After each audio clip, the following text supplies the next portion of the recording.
stigma di masyarakat bahwa autis adalah penyakit yang tidak bisa disembuhkan, dan beberapa orang bahkan menganggap suatu aib memiliki anak penyandang autis. Dan ini jelas-jelas membuat saya berontak. Saya tidak yakin akan stigma di masyarakat.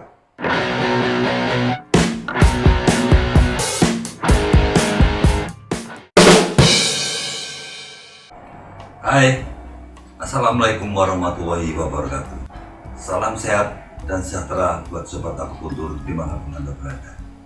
Kembali lagi berjumpa dengan saya, Dr. Agung Prayitno, spesialis akupuntur medik. Pada kesempatan ini saya akan membahas masalah kupas tuntas autis ala Dr. Agung.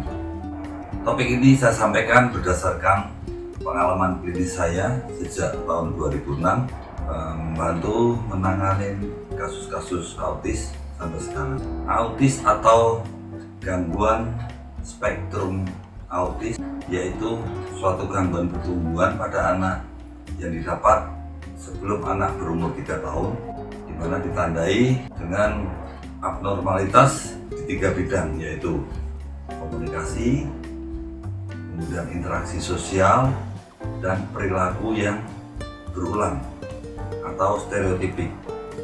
Penyebab autis sendiri sampai saat ini belum bisa dipastikan. Berdasarkan teori, banyak faktor yang diduga sebagai penyebab, misalnya faktor genetik, kemudian adanya infeksi jamur, kemudian sensitif terhadap kasein atau gluten, dan lain sebagainya. Tetapi yang jelas, frekuensi autis dari tahun ke tahun itu semakin meningkat. Sedangkan terapi sampai saat ini hanya menyinggung masalah gejala. Sebagai contoh misalnya, untuk gangguan komunikasi diterapi dengan terapi bicara, terapi sensori integrasi, dan lain sebagainya. Jadi hanya menyentuh faktor gejala yang ditimbulkan pada kasus-kasus autis. Sehingga hasil dari terapi ini pun sampai saat ini belum bisa dikatakan sembuh atau sempurna. Tahun 2006 adalah pengalaman klinis saya pertama menangani kasus autis. Tepatnya waktu itu PD Dinos, di mana anak 3 tahun belum bisa bicara, perilakunya masih cenderung hiperaktif, kemudian jalan jinjit, dan kontak mata dan sebagainya masih belum bagus. Sedih sebetulnya mendengar keluhan dari orang tua akan kekhawatiran terhadap masa depan anak. Hal ini memotivasi saya untuk berusaha mencari solusi, membantu meringankan kasus-kasus autis ini. Ditambah lagi, saya pribadi mengalami pengalaman di mana saya punya anak dengan gangguan serupa, walaupun grade-nya masih ringan, tapi itu sudah cukup membuat saya panik.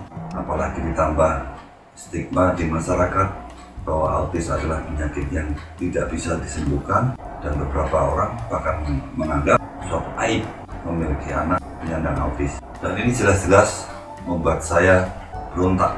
Saya tidak yakin akan stigma di masyarakat terhadap kasus autis ini. Kenapa? Saya selalu ingat firman Allah bahwa setiap penyakit pasti ada obatnya, dan saya yakin dengan hukum sebab akibat. Ditambah lagi, jadi saya berkeyakinan bahwa memiliki seorang anak autis itu sebetulnya merupakan anugerah dari Allah Subhanahu wa Ta'ala. Kenapa saya bilang anugerah? Karena anak-anak autis itu dilahirkan dalam kondisi otak yang sangat aktif, dalam artian mereka memiliki kemampuan atau IQ di atas rata-rata. Jadi banyak potensi besar yang terkandung pada anak-anak autis ini. Hanya untuk mewujudkan anugerah Allah tadi memang perlu perjuangan dan usaha yang sangat luar biasa bagi orang tua tentunya, agar mewujudkan atau agar harapan anak-anak autis tadi bisa hidup mandiri, dalam artian potensinya bisa keluar, mampu berinteraksi, bersosialisasi, komunikasi dengan baik. Itu adalah target yang bisa terwujud. Hanya memang butuh waktu dan butuh perjuangan. Dari semua keyakinan saya ini membawa saya untuk berusaha memahami akan kasus autis ini.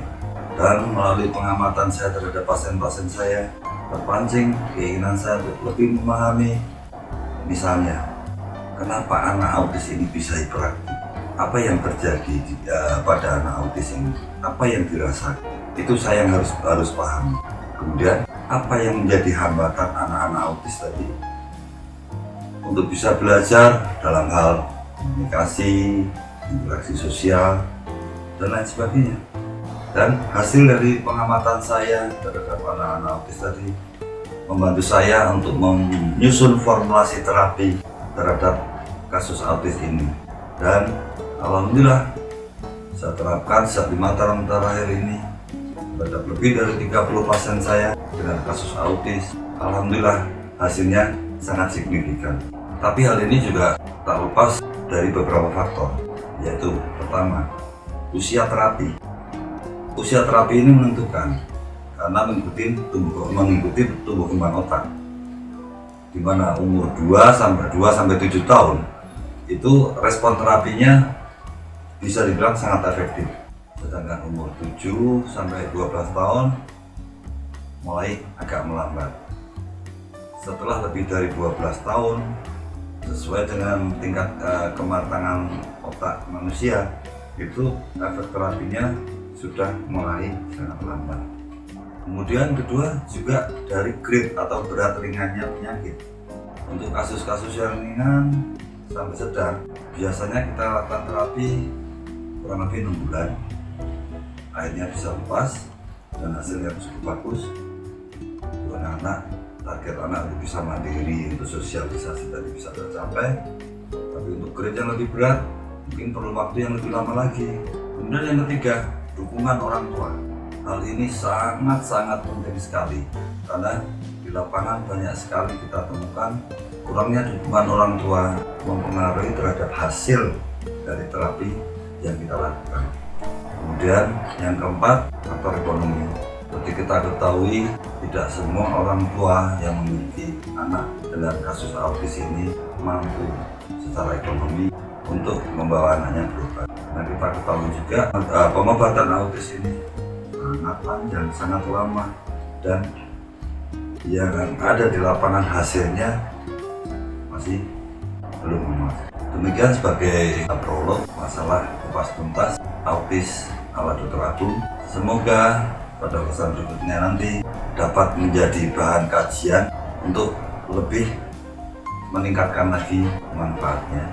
Kemudian juga formulasi terapi yang saya lakukan memang masih perlu banyak penyempurnaan dan ini perlu ditingkatkan ke tingkat penelitian. Cuman saya pribadi masih banyak kendala untuk menginjakkan sampai ke tingkat penelitian yang lebih ilmiah. Jadi yang saya lakukan sekarang hanya studi kasus pribadi, walaupun kita sudah terapkan ke pasien dengan jumlah yang lebih dari 30, hasilnya cukup bagus.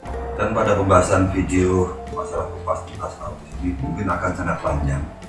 Jadi saya akan bagi menjadi beberapa part atau bagian sehingga tidak membuat sobat semua bosan ya. Jadi kita akan bahas autis dari perspektif secara medis dan secara kultur.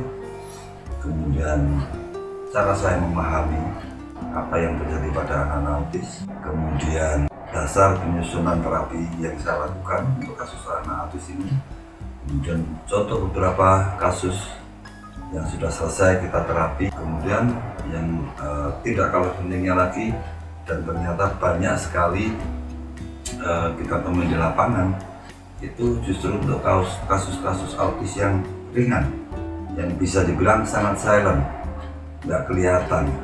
Jadi tidak kelihatan simptom gejala yang ekstrim, tapi baru nimbul setelah periode umur tertentu. Dan itu juga kita akan bahas, karena seperti saya bilang tadi bahwa anak-anak autis itu adalah anak-anak istimewa. Mereka sangat pintar, tapi kalau ada kendala dia tidak bisa survive, akhirnya potensi dia terhambat dan tidak bisa keluar. Tentunya saya mengharapkan dukungan dari siapapun untuk semua agar saya lebih bisa bersemangat untuk menyampaikan kasus autis ini secepatnya, sebaik-baiknya, dan sesempurna versi saya ya. Karena support saya untuk subscribe, dan share, like atau komen, sehingga lebih banyak lagi di luar sana yang bisa memahami apa yang saya sampaikan, terutama kasus-kasus seperti ini.